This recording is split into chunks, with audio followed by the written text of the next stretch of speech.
Times have changed. Technology, trends, and techniques in real estate are continuing to evolve. And whether you've sold numerous properties, numerous homes, and you feel like a pro, or you've never sold a home at all, you do not need to be the one to stay up to speed on all things real estate, but the agent that you hire to sell your home does. Hi, I'm Jill Thomas with Berkshire Hathaway Home Services, Florida Realty, and I'm sitting here with my darling assistant Carly, who's taking a snooze. And here are 3 really important questions to ask your realtor if you're considering to hire them to sell your home.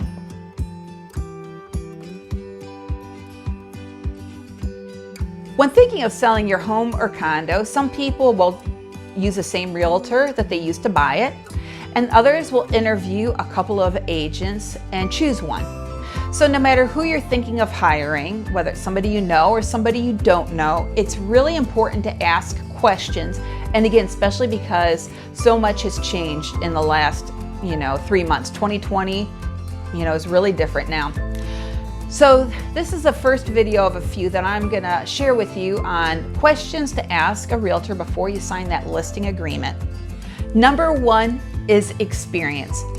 And this might seem very obvious. Ask how many years have they been licensed? How many years have they been doing this? But even beyond that, it's really important to ask a few other things. Another question would be, do you have any designations? Now, designation is something that an agent earns. You'll see on a business card or on their website after their name, there's going to be like a bunch of little letters. And those are designations. So what that means is that agent has taken classes, whether online or in person, and has taken a test, and they keep up with that to have that designation. So, and there's just, probably dozens and dozens of different designations somebody can have. And one does have to do with selling a home. But even if somebody doesn't have that designation, I wouldn't sweat it. I think what having designations demonstrate is that realtor is a professional, that they want to improve themselves, that they want to learn more. And so my goal is to earn a new designation, every couple of years, because it does take time, but I think it's important to stay on top of things. So ask about designations. Another question to ask is, are you full-time? And if so, have you been full-time the whole time you've been licensed? Somebody could say, oh, I've been licensed for 8 years. But then if you ask that question, are you full-time or how long? Well, it could be that they've been licensed for all that time, but haven't really been selling. And maybe they just went full-time in the last 3 or 6 months. And so that says a lot about their experience. Another great question is, what did you do before you were in real estate? Very few agents come out of high school or college and jump right into real estate. There are some out there, but not too many. And so it's really kind of interesting to find out what their life experience, what they've experienced in their lives brings to the job. Now, in my case, I have a degree in mathematics and secondary education, and I taught for a while. And so I really love it because that teacher in me comes right out, and I like helping the people understand the process, and that's part of the reason why I do these videos. And then my degree in math really helps too, of course, with understanding numbers and comps and crunching the numbers and things like that. And so I have a nice balance between those 2 skills. So ask about what they did before they were in real estate. Another interesting question to ask is, tell me about a problem that's come up during a transaction, and what did you do to solve it? And let me just say, no matter what you try to do to eliminate problems that can arise during a transaction, things will come up.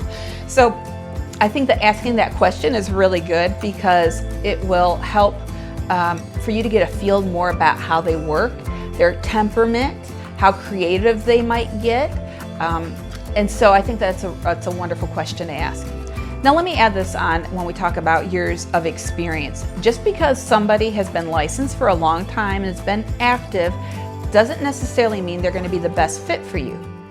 And just because somebody's been licensed for a shorter period of time doesn't mean that they're not going to do a tremendous job. So that's why asking all of these questions is a really good thing to do, because then you can get a good feel for who that agent is, what they can do for you, and just if they're a good fit, because you're going to talk to them a lot.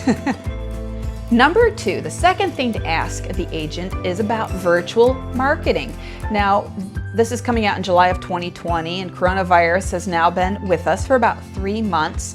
And I've got a feeling that if you're watching this in a couple years from now, you're still going to appreciate the things I'm going to share with you today. With the virus out there, showings are limited. There's virtually no open houses, literally and figuratively, unless maybe the property's vacant and it can be sanitized well. So ask that agent, well, what are you going to do in lieu of those things? And some of the answers you might get might be more Facebook marketing, doing Facebook Live, virtual open houses. There's so many different software programs out there that could be named, listed off, that could be of help to market the property in a more creative and realistic way besides just photography. So I think these are good questions to ask. And leading up to March of 2020, those things were out there and realtors were starting to use them. But now, as agents, we're really being forced to use them almost exclusively. So what you want to do is get a feel for how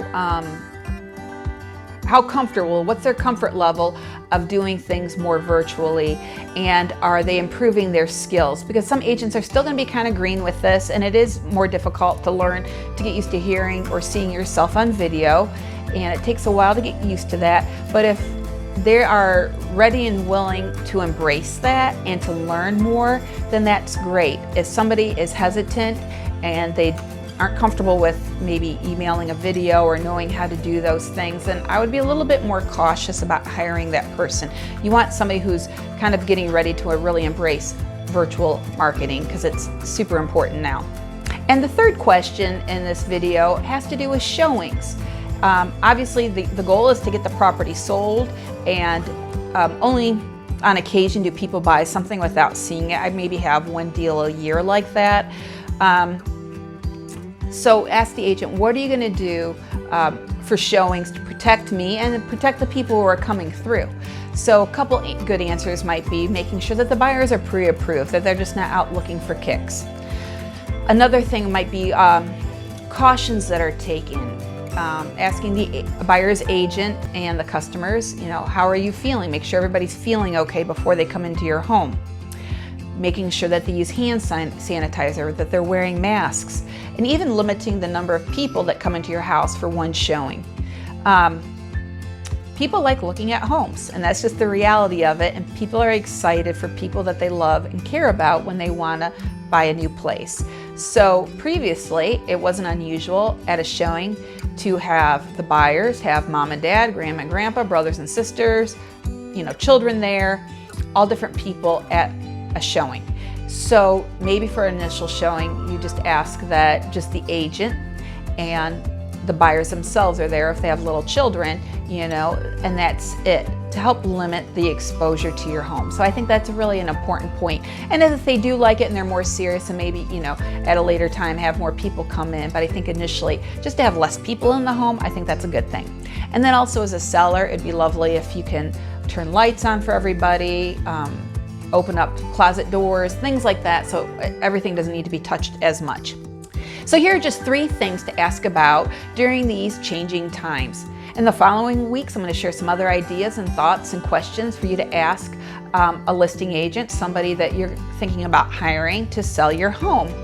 And remember, not only do you want to work with somebody who can get the job done, but somebody that you like and trust. You're going to talk to them a lot, so it's somebody that you need to feel comfortable with and who's going to help you reach your goals. I hope this was a help to you. Now, if you're on YouTube, hit that subscribe button and the notification bell so you can see when my videos come out every week. And then also, if you have any questions, feel free to reach out to me, give me a call, or you can even leave a comment below and I'll get back with you. Have a great day. Jill Thomas with Berkshire Hathaway, Home Services, Florida Realty.